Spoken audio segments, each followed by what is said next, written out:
I've been asked whether the work I do is just for women. No, I work with he, she, or they, woman, man, doesn't matter what your biological gender is. I don't care about any of that. We're all basically just energy. And that's the key part of understanding the 9 EQ method. Foremost, everything that you see, touch, feel, or hear is energy. And so it's on 30 years of experience that I guide people back into the yes energy field that is your bliss birthright. So you can feel comfortable. There's no need to hesitate to talk to me about working together if you're a man, because I'd love to see you regain your birthright bliss and recover your brilliant resilience, because maybe you're the son of a long gone dad.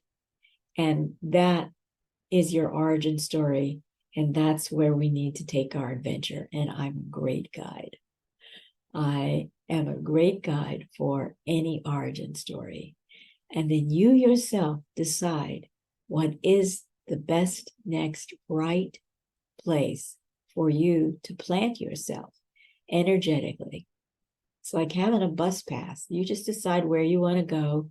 Got a free bus pass. You get to the stop, you wait for the bus, you hop on, and the bus takes you to your destination. That's how energy management, or as I prefer, energy precision, works when you understand your energetic anatomy. Happy to teach you. You'll be amazed at the results that you get. And like anything else that we have to learn, it takes time and attention, but it's so worth it. Okay, see you at my next workshop.